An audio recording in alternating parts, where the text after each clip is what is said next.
very kind introduction, and I'm very honored to speak to your wonderful law college, your staff and students. So I mean, of course, apologies for not being able to be there in person, but I am grateful that this opportunity became available. So while I am I kind of see you remotely, please know that I am very much there in spirit.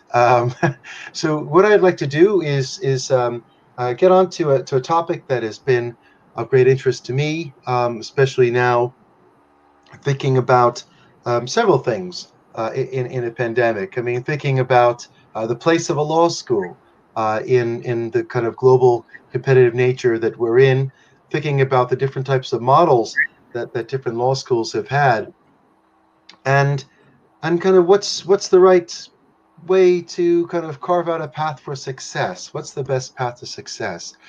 So what I'd like to do today is talk about that. Talk about what I see are two broad models you find in most places, different ways of thinking about what a law school is for, what a law school does, what a law school's place is in the world, and argue that both are both well, half right and half wrong, and see if I can convince you about some third way that basically brings them together. And the idea here is thinking through some big issues that I have been grappling with when I became. So I'm not from Britain, as you can probably tell from my accent. I'm originally from the U.S., although I also lived and studied in Ireland before coming to the UK. So I've been in different countries. I've seen different ways of doing things, and different universities and departments thinking about what is success for them as a unit, and also, of course, my classmates, my fellow students, thinking about what are they looking for out of a degree, and what best serves them. So I hope that there's something in my comments that will be of use to staff, something hopefully a bit different to think about in terms of what a school is about, what it's for, but also happy. I hope that there's something here to help with students thinking about orienting themselves, and I'd be very happy to take any questions from students about whatever they like as well. So I hope I'm going to try to please both crowds. I'm going to see how far I get after those very broad general introduction remarks about my topic. So to kind of start things off one way, there's broadly two different models for thinking about what a law school is and what it's all about. And we can think about it in kind of broadly well, let's say two different types of ways. So one is thinking about the kind of a European, what I would often call the European model, the one that you can find in Europe, but not unique to Europe. The oldest law school, at least in the West, was in Italy, in Bologna. And whether or not it was really the first, whether there's other things that came before it is not important. But what is important is that in Bologna, when and on the continent, and this spirit of how to do a law school, I think, is very deep in the European continental mindset, and also a lot of other law schools. Law was seen as a purely or mostly academic pursuit. The idea of studying law was something that students did at a university.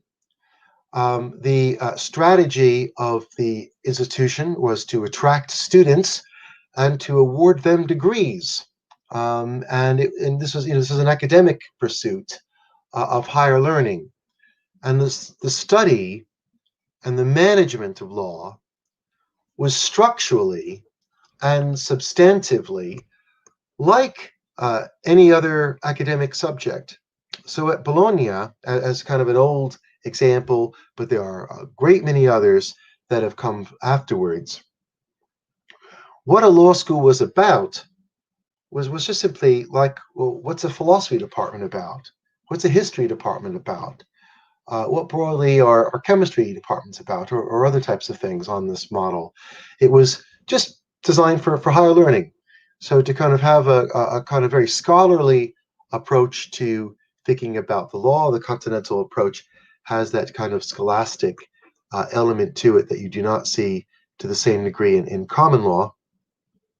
And and the relevance or practical or other types of things to the real world outside of the degree was not important. So all one had to do to be a lawyer in the academic study at Bologna was just read your books, go to class, get good grades, and think big thoughts, and you'd go very far. And that was that model.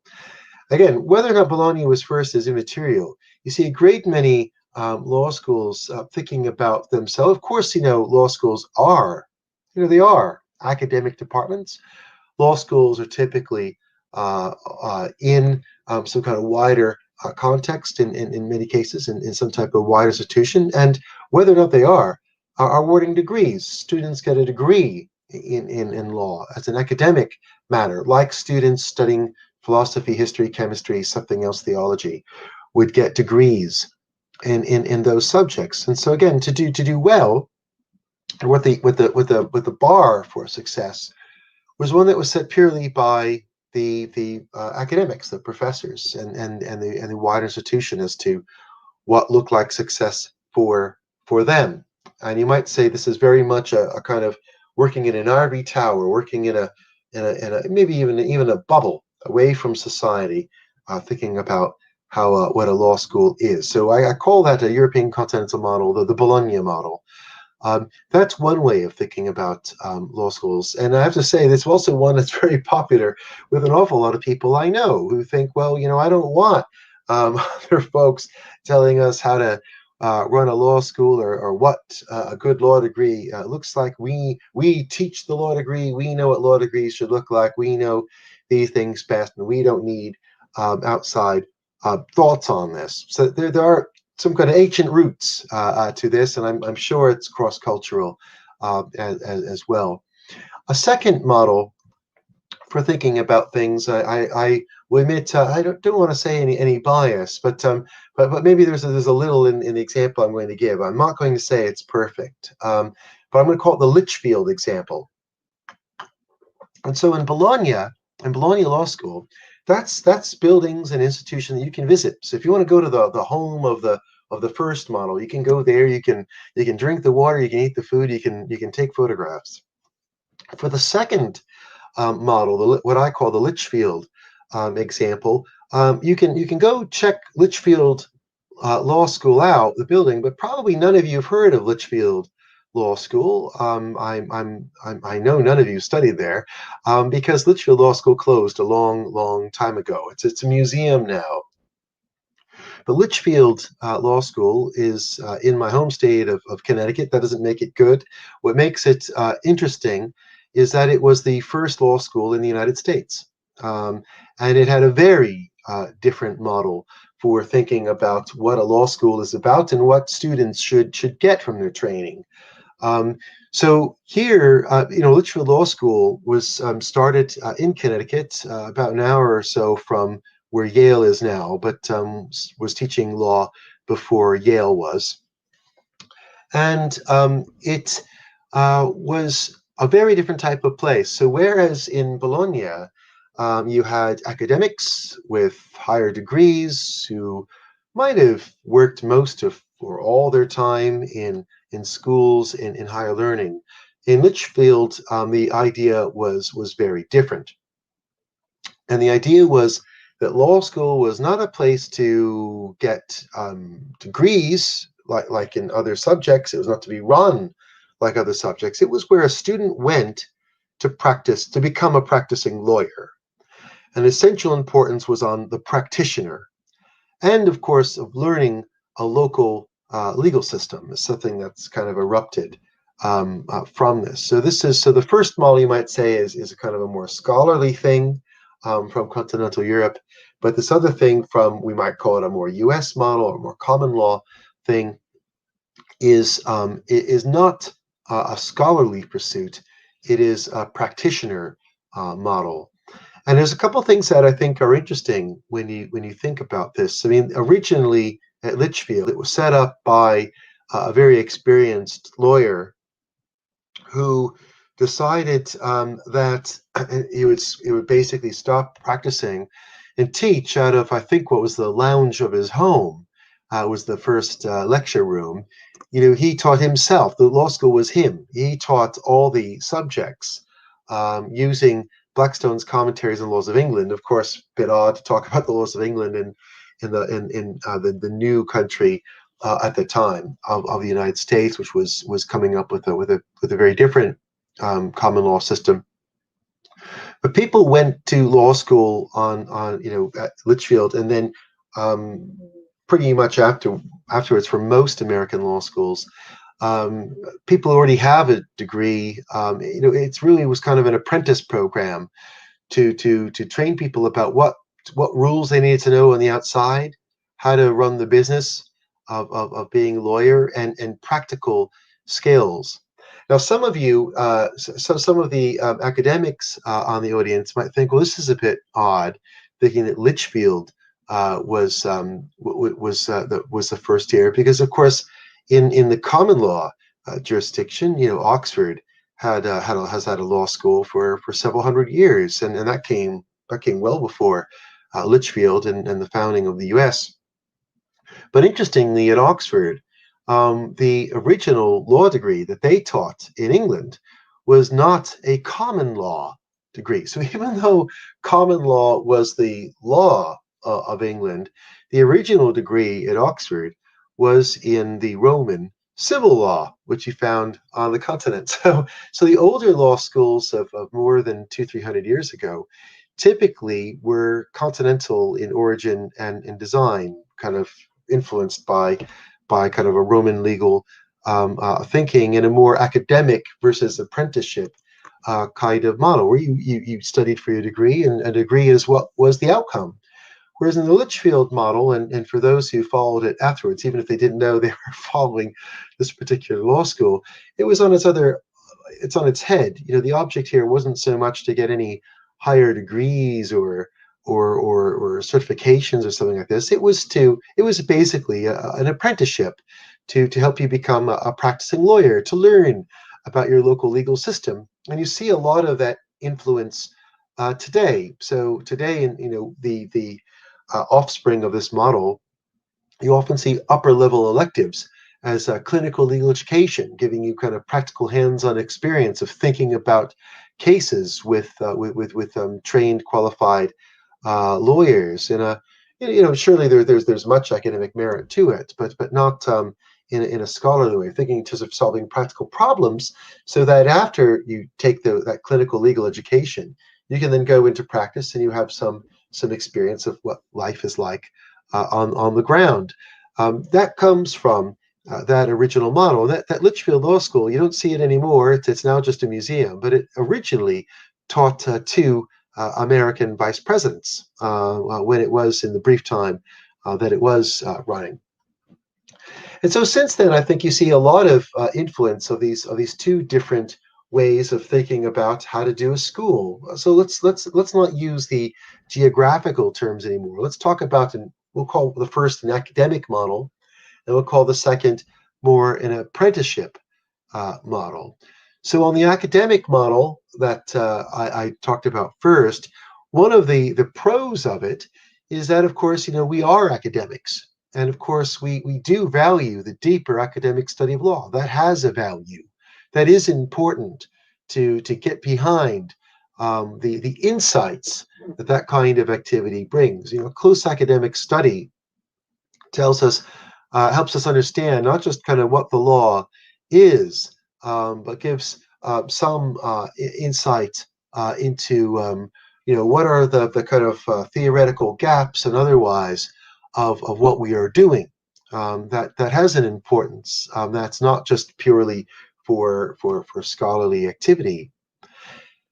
The downside to that first academic model is, of course, without the connection to practice, the study of law could become, a bit esoteric. You could have, if with no connection at all to the outside world, if we're only kind of studying in a theoretical sense, and I say as someone who's studied legal philosophy, I don't have any disrespect for theoretical approaches. Theoretical approaches is what I do, but if we had no connection to practice and only thought about things in a kind of otherworldly, purely scholarly context, we could be really kind of generating some, really interesting insights into what law could be, or how we might understand law in some kind of theoretical sense, but it could be completely different from how things actually work. And of course,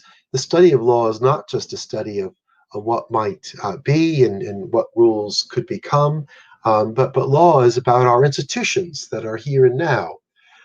So there's a lot of positives to the academic model, but there is this kind of strong drawback as well to only doing that way.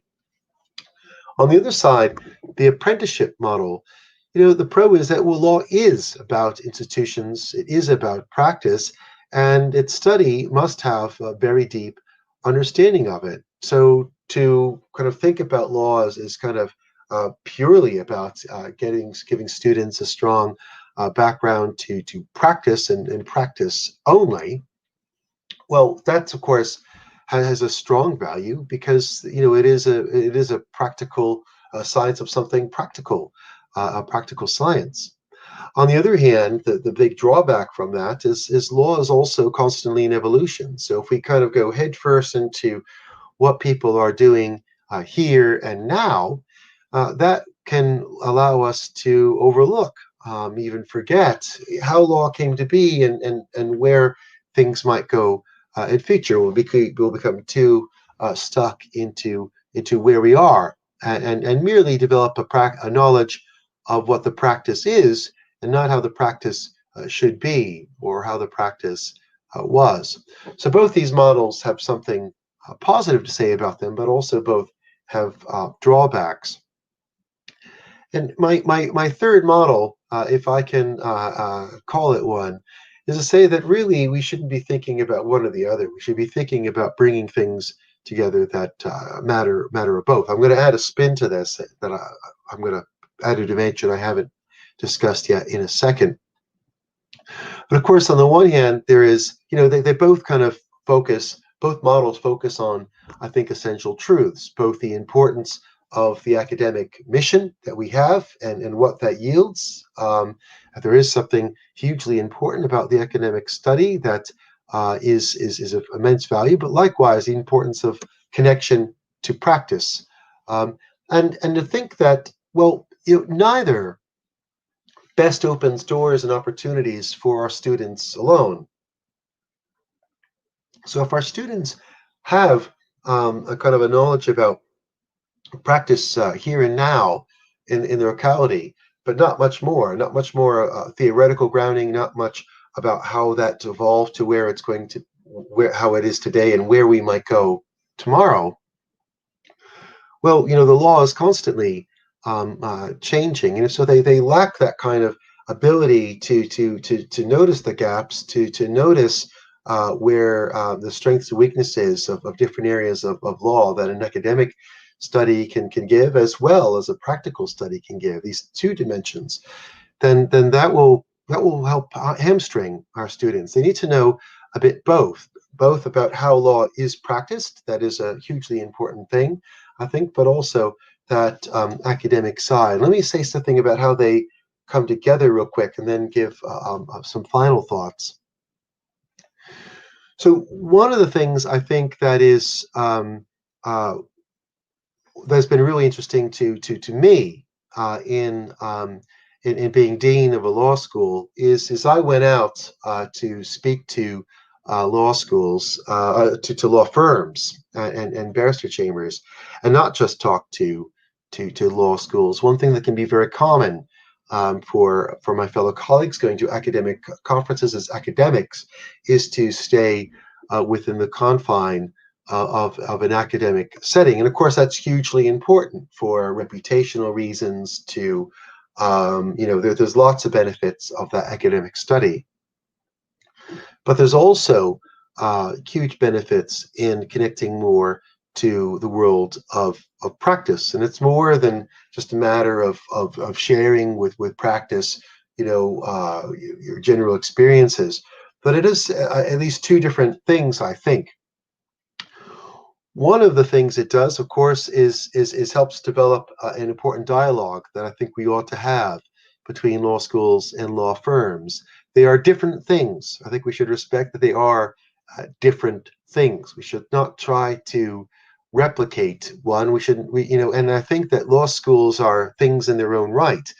So a law school is not necessarily only but a bridge to practice. It could also be a bridge for your students going on to academic study. It could also be a lot of people with law degrees are in huge demand in other areas, whether it be doing politics, journalism, a great many other things law people, law degrees do and do very well. And a law training can set you up to do a lot more than only work as a lawyer.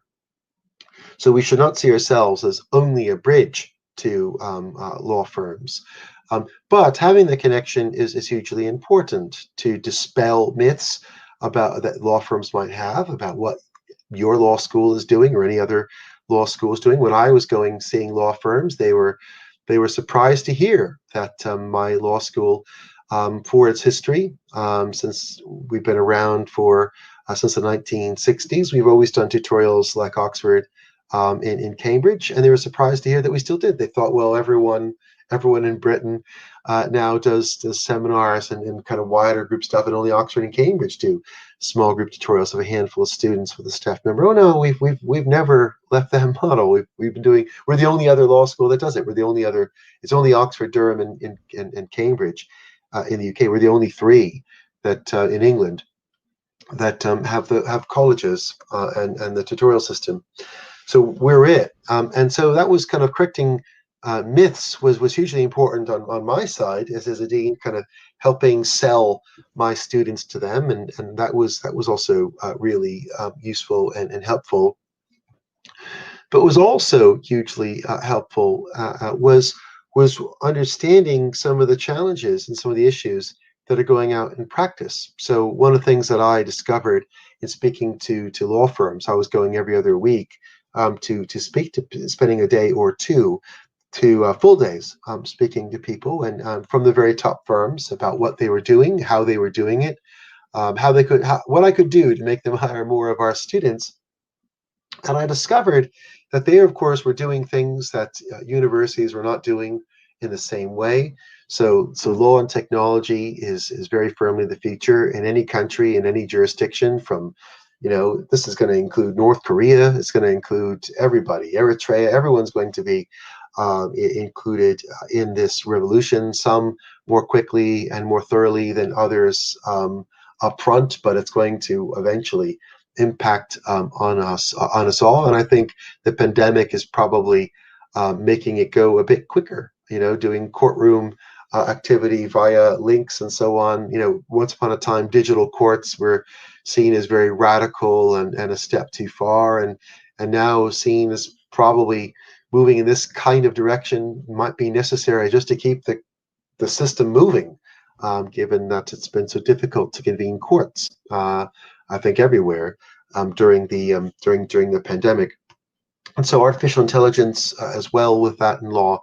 Huge things. If we left it to my academic colleagues, and I don't want to say anything to negative about my colleagues, whether they're in Durham or somewhere else, I think that a lot of folks would probably not be as aware about what revolution is happening in law and technology, how important technology is to the practice of law in West and East and North and South, increasing measure, and it's only going in one direction. It's only going up. It's not going to go down. So that was something I think we get from engaging with practice that is enormously helpful and beneficial. The other thing I think that is enormously helpful, it's something that I try to not to boast about anything I've done at Durham, but some of the bigger things I've done during my time, my 5 years as dean, was realizing something very important. And this will be the last kind of point I will raise before concluding. And that is that when I was going to see British law firms and also barrister chambers, the typical thing that we've done in my law school and other law schools, with almost no exception, is we are very proud of the numbers of international students. There's always a real drive for more international students, though we're always told it shouldn't be driven by financial matters. There'll be higher fees often charged for foreign students than nationals, than citizens. But it's always been a bit elusive, a bit tricky, thinking about, well, if you have a lot of international students in your classroom, that ought to be amazing, that ought to be great. But how can you make it great? How do you make that into something that's positive, not because of income or something silly like that, but something intellectual, something academic, something practical. At the same time, you're seeing greater global competitiveness for academic jobs. So it's been noticeable that when I came to work in the UK, there were other Americans and some Canadians that were working in British universities, but it's grown, and university departments have become more diverse both in staff and students. But what has been interesting is not that. It's been that the law degree has been almost exclusively focused narrowly on qualifying students for England and Wales, and thinking that to be a good lawyer in England and Wales from our law degree program, I'm not combining elements of my two models, that you just need to know the law of England and Wales. And so at first I thought, well, having a very strong international student base brings something very helpful and very important, because I have students from India, from China, from Singapore, from Kenya, from South Africa, who come from different legal systems than England and Wales, which is terrific and amazing. And as we talk about the law of contract, uh, teaching the law of contract for England and Wales, having people who have knowledge about how other systems work is great, because that can help students think more critically about, well, there's different ways of thinking about what theft is and other types of crimes, how different rules of contract might work, and so on and so forth. That might help them think about how the law of England and Wales could be improved, what things are going well, what things could go much better. And so the international context seemed to be quite good. And like many law schools, we have colleagues who work on public international law, and because of Britain until Brexit, but it still lingers on, our connection with the European Union, we have a number of EU lawyers. But almost all of the teaching was directed towards an English and Welsh qualifying thing. And if you look to America, which of course has largely inherited that so-called Litchfield model, you see one law school after, I mean, almost all law schools, 80% of them, I would say, in the US, are teaching students to be practicing lawyers, like that Litchfield model, and teaching them to be practicing lawyers in their backyard, in their home jurisdiction. So if you go to law school in a particular state, it's going to teach you how to pass that state's bar exam. And the better the law school, what makes a law school better, back in that model, seems to be the kind of the range of different jurisdictions, whether it be in the United States or beyond, that it could prepare you for. And this is where I'm going to kind of this is the final point, that the global nature of legal education is something that is a kind of a last new revolution that I think many are just beginning to really begin to acknowledge.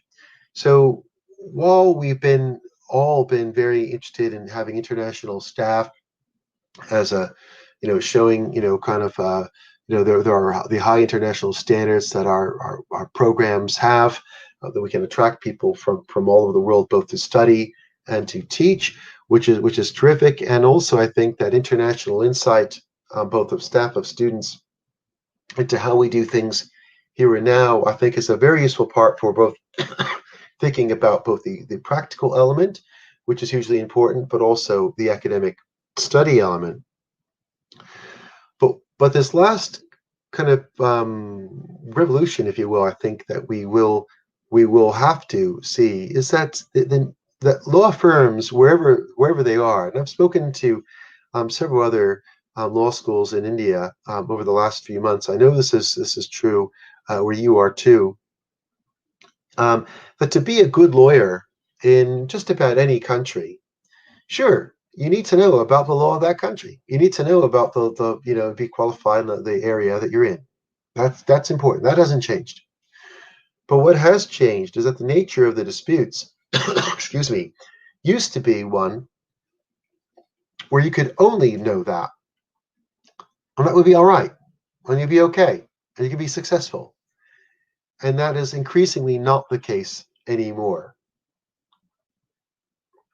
And so, one thing now that I would recommend to anybody, whether it be staff or especially speaking to any students that are listening in, that I think that it is hugely important to do the best you can on your academic studies. Your grades matter, your marks matter, and having that smart book knowledge is an important thing. There's no getting around it. If you can't remember what the rules are, that's going to be a problem if you're going to be a lawyer. There's a lot of thinking on your feet, having an intuitive grasp of where things are going. That's true whatever you want to do, and there's no getting out of it. You don't need to be an expert of everything all the time. That's not true. So don't get yourself into panic. But if you don't know the basic rules and have a basic sense of when you hear someone's problems, you don't have a sense of how you're going to how this problem could be resolved or what the law says about it. That's a problem. So the academic study, hugely important. No getting out of that. At the same time, there's lots of students going to law school. I dare say it's probably, I'm going to guess it's true in India. It's certainly true in the UK. There's more students studying law now than there have ever been. Law is the number one most studied degree program in Britain. It's more popular than business by a small fraction, but it is. And usually in most countries, law and business are the two big things. My former country that I used to live in, the US, as is having a bit of a contraction right now with law schools. However, what is different, of course, law is also in America is also very oversaturated. There's more lawyers per capita in the U.S. And I see I've got a question. I'm going to go answer it in a brief second. But what is changing everywhere is that whether you are in a small town, whether you are in a big city, whether you are in the east, whether you're in the west, the north, or the south, family cases, criminal cases, corporate cases, commercial and finance, the nature of business is increasingly international, increasingly global. The way law schools used to deal with that is to say, right, what we're going to do is have some kind of international law element, and that's hugely important. And if you've got international law people, then God bless them all. That's wonderful. That's great to have. But I also think what's important is to get as much practical experience as you possibly can during your academic studies. So further the ends of that academic pursuit, while also furthering the ends of any kind of practical experience, paid or unpaid, that you can get your hands on. Because again, there's lots of law students out there. There'll be lots of law students that will get good grades. So then how do you distinguish between these people? And someone who's got some experience can go a very, very long way. But the extra bit to success, both for law schools in general, my final point, and also for, I think, students, is in that kind of global aspect, knowing about different legal systems. And so it's something that I would encourage people to think about. People have already known that working in the common law system, that you've got the big beasts in the UK and the United States, but also China, and knowing something about the Chinese legal system. There's a surprising amount in English on this as well, but being kind of versed in whatever area of law you want to specialize in, be a specialist in your jurisdiction. That's hugely important, and that'll be much of your work. But having a knowledge about how other jurisdictions deal with those issues and problems as well is also crucial. And that, I think, is largely the difference between the Columbia law schools, the Yale law schools, and in the others, that everyone is teaching the students to qualify in their home jurisdiction. Everyone's doing that. But getting work experience, that's hard. And being able to work at the big international issues, the big international firms, that is the kind of the higher threshold. And I'll just kind of encourage people to kind of get a book and have a look at these things and become more acquainted on it. Because if you can get some insight knowledge into that, that will really separate you as a student from the rest, and also, I think, really helpful for schools as well. I have one question here. People are very happy to add others here. I've got lots of good afternoons, and my huge thanks to people for this. I've been asked, legal education in India is traditional and theoretical, which changes what I recommend concerning globalization of the world. I think that the traditional ways of doing things is hugely important. A theoretical grasp of how things fit together from a bird's eye view, hugely important. So I don't think there's a problem with that per se. But what I would recommend is I would supplement that terrific education that I'm sure you're getting at your college.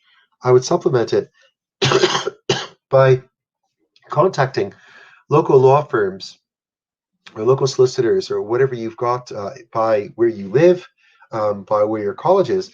And I would ask about, would it be possible to have even a day of work experience? Could you shadow? I would for courts. I would try to see how you could access court proceedings, if only to watch it, to see if any judges would allow you to marshal with them, to just sit along the side, watch a trial, speak to the judge afterwards about how that goes, and what's happening, to get that extra experience outside of the classroom, to kind of develop that kind of clinical, what some call the clinical legal experience. I think that's a hugely important thing that often can be missing. But in having that, being able to speak fluently about, you've got a great degree, you know some of that aspect, but also you've had some experience in shadowing. You've developed contacts. You've developed some work experience. This will go enormously far. And again, in everywhere you want to look, the nature of legal study is becoming more globalized. Doing a case for a local firm, people are trading more and more, whether it be online or otherwise, with other places and other jurisdictions. And so knowing public-private international law is a hugely important thing. I'm not going to say anything otherwise. But I'm also going to say it's important to know about the law in the trading partners of the companies that might hire you to help them with their cases, whether it be countries on your border, countries nearby, or other major trading partners. I become acquainted in that, and that would take you very far. So that's my thoughts.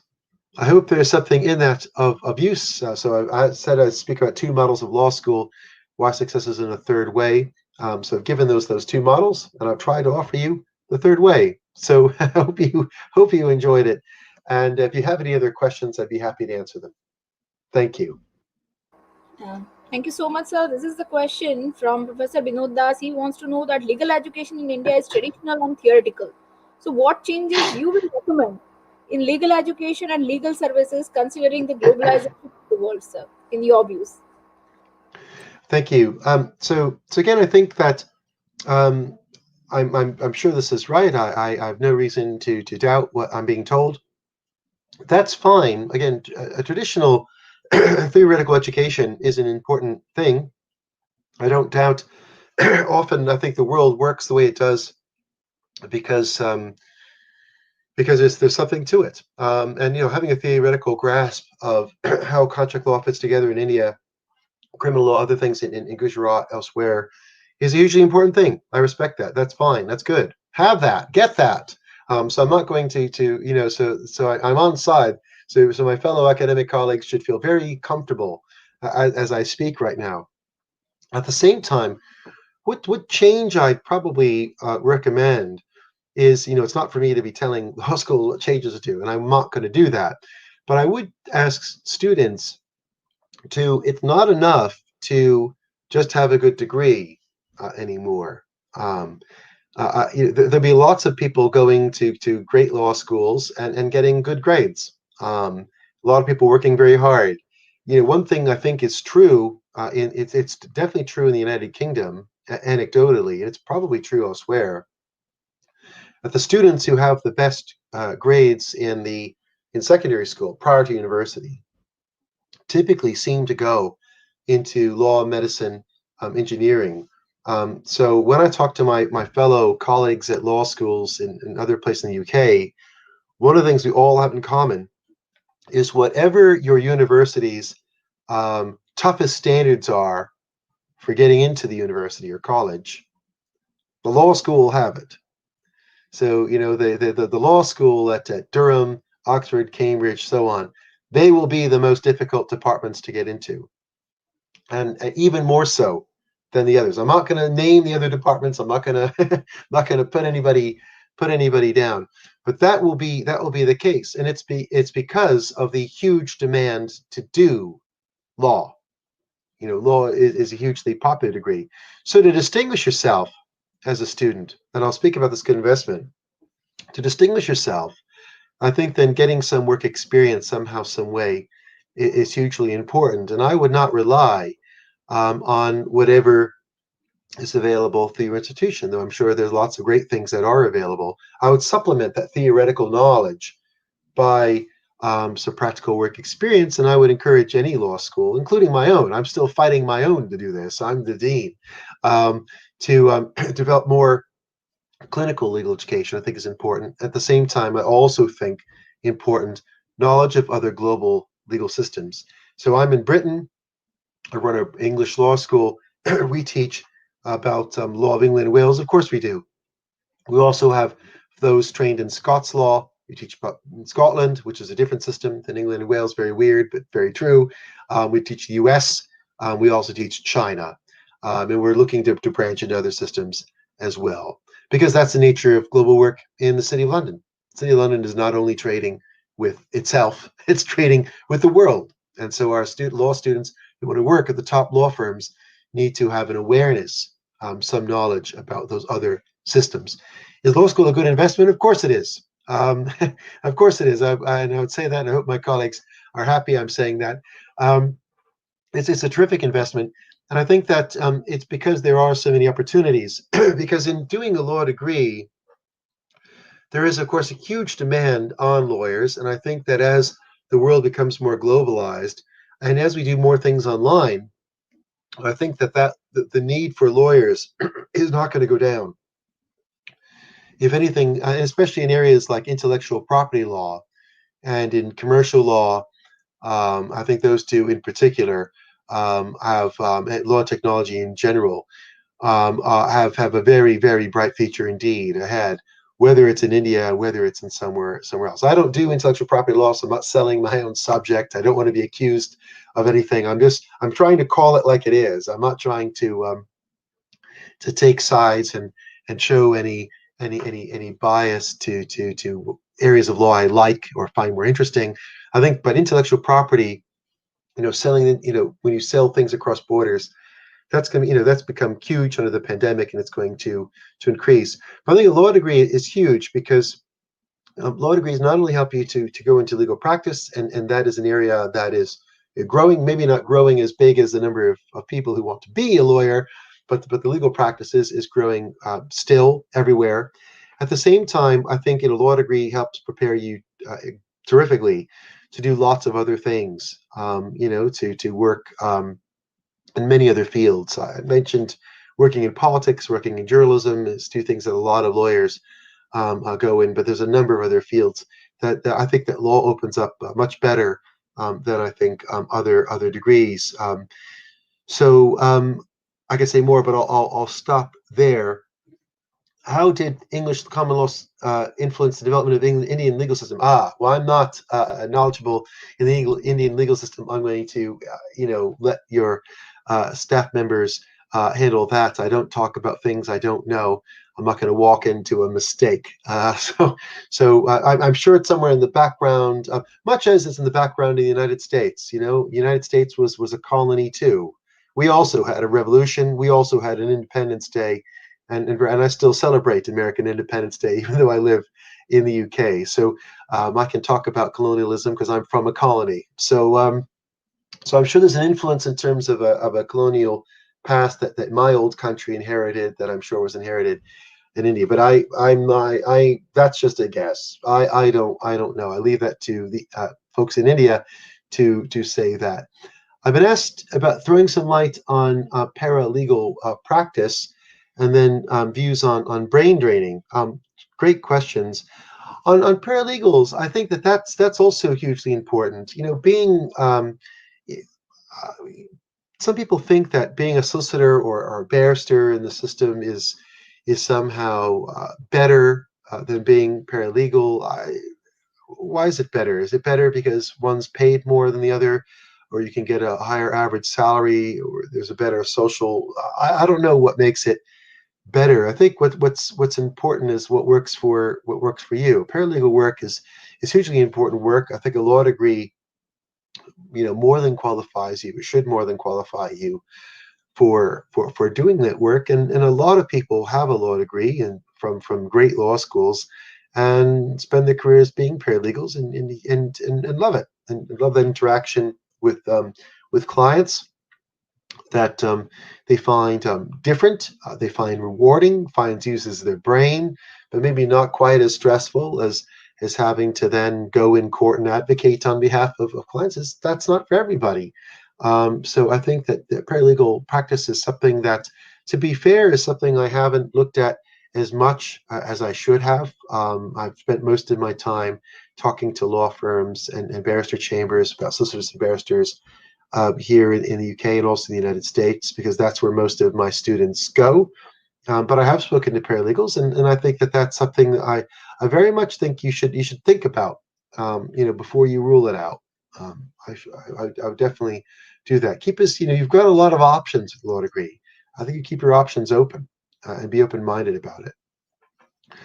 My views on brain draining. So this will be, I imagine, the thought about super smart people going to other countries. So one of the issues about the kind of more globalized world is the people who can often go somewhere else, and there's this kind of fear that some people talk about, that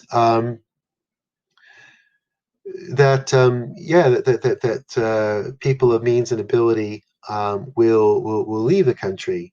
The best brains will go somewhere else where they can get a better salary, can make more money, or have different opportunities, and so on. And it's clearly a problem, and it's clearly the case that the universities that can pay terrific salaries, bigger salaries than other places, will be a huge draw for top scholars. At the same time, I wouldn't, I think that the problem of brain draining in law is I think can be exaggerated. to some degree. So for example, the United States has law schools that pay out the biggest salaries, yet Americans are leaving in their droves to work somewhere else. There's lots of reasons for this. One reason for it is that most of the people working in law schools in the United States are not getting these great salaries. For most people in universities in the United States, they are not on tenure track permanent positions. They're on temporary positions where things are much more difficult. So it's not as rosy as people thinks it is. I think it is.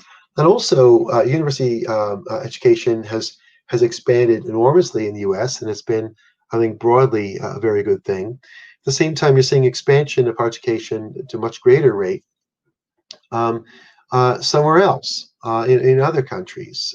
So, the opportunities to have a permanent job at a research-led institution for Americans in the UK is better, I think, than in the United States.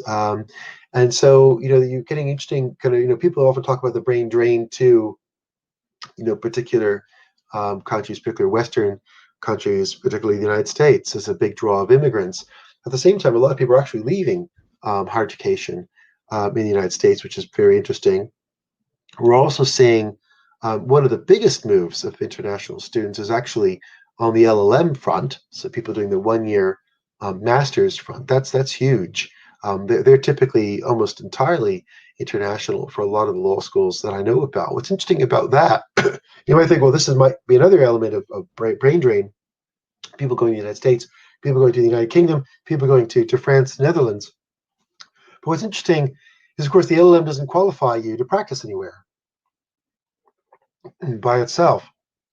So a lot of folks are doing that to have that kind of experience, typically of a different jurisdiction, and coming back. So I'll give you an anecdotal example. So we have got a lot of students from, we've got a lot of students from China on my program, for example. I use China for a particular reason, and a good reason. So most of the students from China who are on an undergraduate program are from Hong Kong.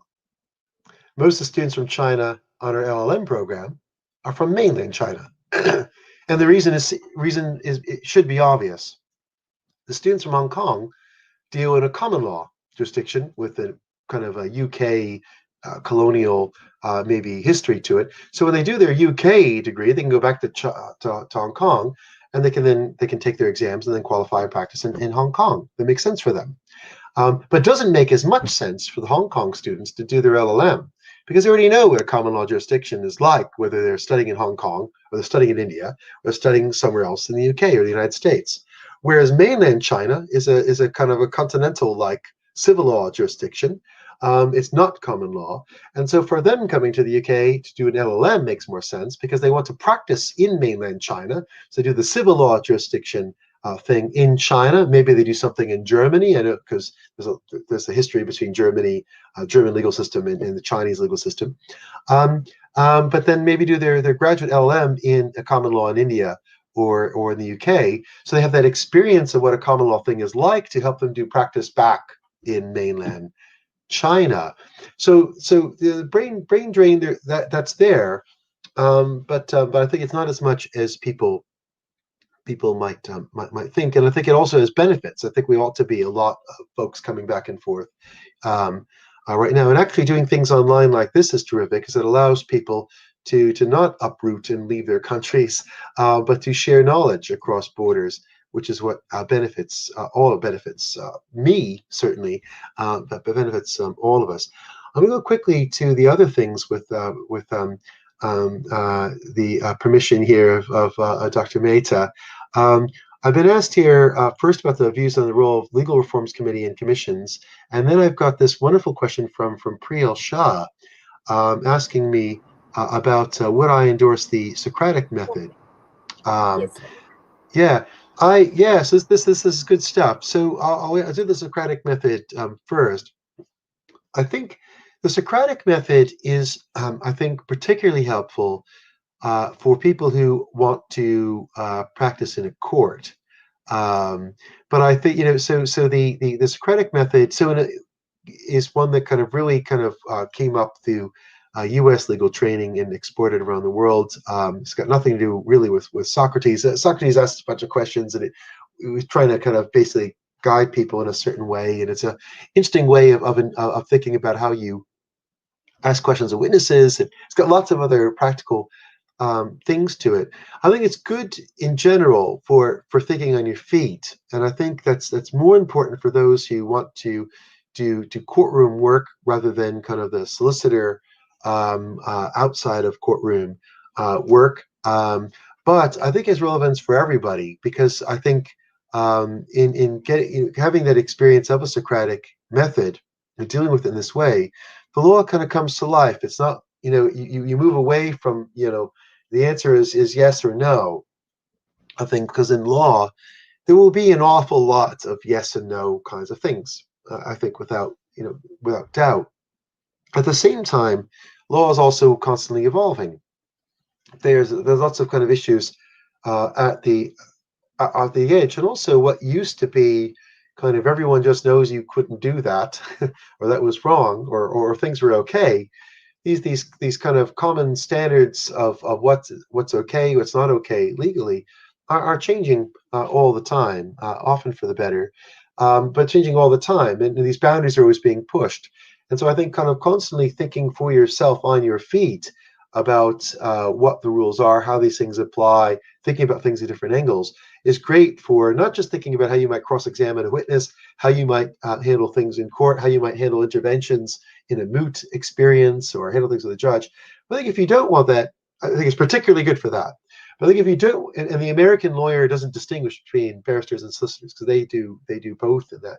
So Socratic for everybody in the system makes sense. But for those who don't have that kind of system, and Britain doesn't have that system, I think it's also good for those who don't want to do courtroom work, and thinking on your feet, thinking for yourselves what the rules are, how they apply, because you'll have clients. They may not be witnesses, they may not be judges, they may not be in that system, but they might say, well, I'm paying you good money per hour to help me on my case. Why is this the case? I saw this on the internet. Why does this not apply? And kind of pushing you on different things in a kind of a strange way. It might be odd thinking about law that way, but they'll come with lots of questions. And at the end of the day, a successful lawyer is not necessarily someone who knows everything. It's someone that people want to pay an hourly rate to. If no one wants to come to your law firm and pay you for your advice, you can know all the rules you want to. It's not going to help you get money to put food on the table. So working with people and being able to answer these questions, being good on your feet, and that kind of academic book smarts, as well as practical application, they go together. And I think the Socratic thing is helpful. Finally, on law reform committees and commissions, I imagine that speaking about something specific in the Indian context. I will take it. I'm going to guess it might mean some regulatory body about degrees. I might be entirely wrong. This is where I'm going to embarrass myself. So I'm going to embarrass myself and guess that it is. In the UK, we've got a different, we call it the Solicitors Regulation Authority, regulating solicitor qualification. Then there's the Bar Standards Board for barristers. They're very different, which is interesting. So the bar is very laid back, very hands off. They don't meddle really at all with universities. They do require that we teach a range of subjects, but they don't really ask us what we do. They don't even tell us what on contract law we need to teach in contract law, which I find particularly hands off. And so they're very light touch and fine, and they do that because they see law schools as a kind of a test. If students can do okay in a law school thing, that's enough for them. They then have a separate year-long program for training people up to be a barrister, and they're interventionist on that. So the bar doesn't kind of make us force students to do mooting. It doesn't force us to do advocacy stuff. It doesn't force us to do lots of things. It doesn't require it of any law school. Most law schools don't really do much of this in the UK, actually. So they've been very hands off. That's been both okay and kind of worrying, actually. On the other side, the Solicitors Regulation Authority, they've been the other way. They've been very interventionist, and so what they've done recently is they've pulled a plug on their recognizing qualifying law degrees, and they've now moved to introduce a new qualifying exam. So they will no longer require students to have a law degree. I don't know how you're going to pass this exam without doing a law degree, but that's another question. They're going to have a new exam. So if you pass this exam, you're through, and it's going to be on different subjects. And no one's really seen what all of this looks like, but they've kind of taken a full grasp and pulled out of the university what it means to be a solicitor. So they've gone kind of the other way, and I think both of them have got it wrong. I think that I would like to work with the Bar Standards Board in thinking through how universities could help students learn about advocacy and what kinds of things would be good to know from their side, not to dictate to universities what we should do, right? We're autonomous. We've got our own project. We are not, we are an end in itself. We don't live only for making barristers. But I think it'd be foolish to not listen to the barristers to find out what they think is important. We can say no to it, but I think we should find out what that is. At the same time, with the solicitors, they just kind of went ahead and came up with their own exam with relatively taking little account in any substance that I can see. They had lots of meetings, but nothing really came out substantively, taking into account from law schools how this could be improved. So for all they talked about trying to improve the quality of things, really what was driving things was trying to kind of cut costs. They decided to kind of cut a year-long program that was very expensive that they were actually overseeing. They didn't like the cost. They didn't like how it was run. It was their regulated program. They got to cut the cost themselves. But that's their fight, not my fight. They were aware of the cost. They came out with an exam system. You just got to pass this exam and you're through without having to do an additional year-long program after your degree. They think that will help. Cutting the cost will make more people pass. I think there's lots of problems with that. So I think the committees and commissions are good things if they're speaking, if we're in conversation with each other. But just with law firms, law school is not a law firm. We do different things. I think we should be in conversation. I think what they do matters to us. What we do matters to them, and that we should treat each other as equals, and not do things separately, poles apart. I think that doesn't serve anyone, and I think there's a lot more we can do speaking to each other. But that's all I'll say about that. What might I say are the emerging areas for a fresh law graduate to pursue a master's in, barring one subjective field of interest? So great question, Priel. So I think that the big areas for the future, these are the big areas of growth. The safest ways to play it, I think, would be anything kind of international commercial, international financial in general, and probably focusing on mergers and acquisitions, and also intellectual property law,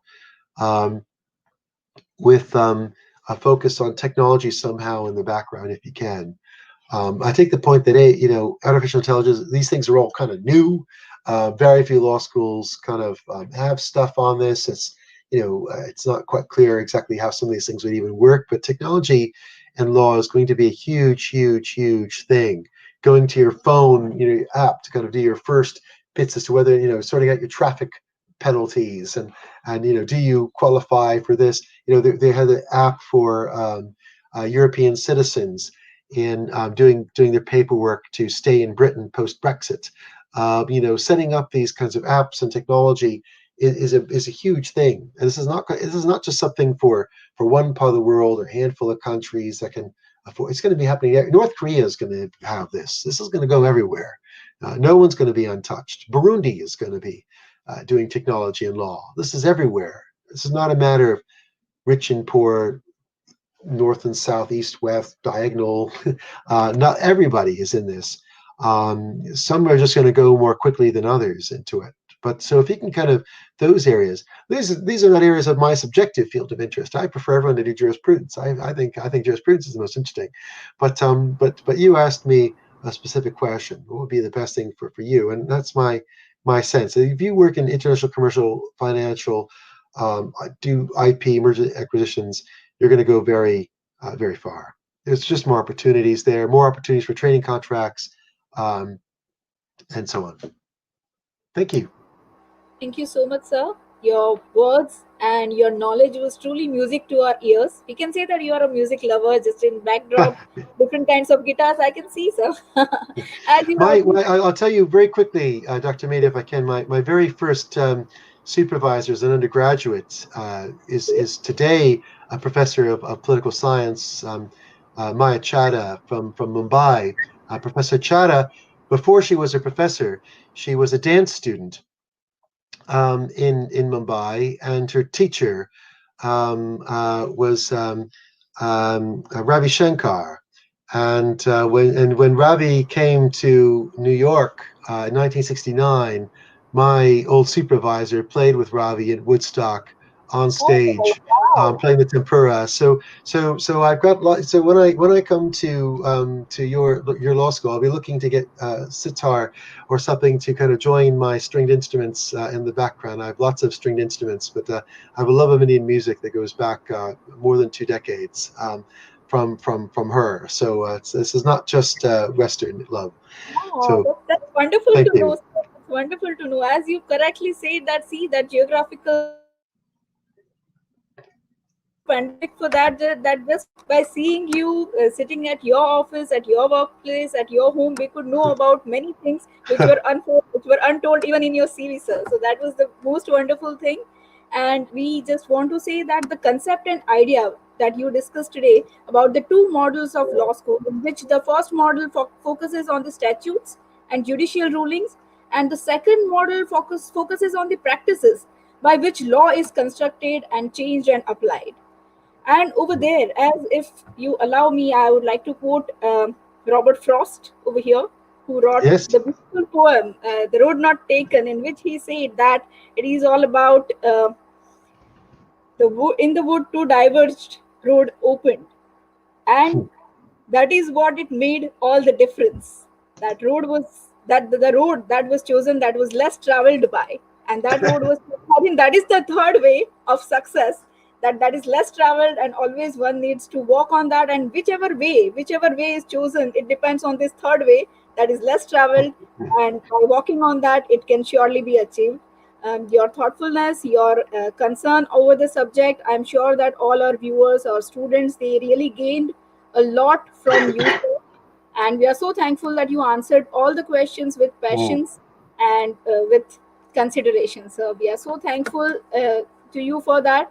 On behalf of GLS Law College and our director, ma'am, Dr. Mayuri Pandya, we are so thankful to you for giving a new message to our Mm. students. And as Mayuri ma'am rightly said, we would look forward to have more sessions with you, and we would love to welcome you physically when this pandemic is over. And That'll be a we, great joy. yes, sir. Thank you so much. Listen, hope you all have a wonderful rest of your day, and thank you so much for inviting me to speak. I really enjoyed it. Thank you. It's all ours, sir. Pleasure is all ours. Thank you so Best much. wishes. Dhanyavad. Thank you.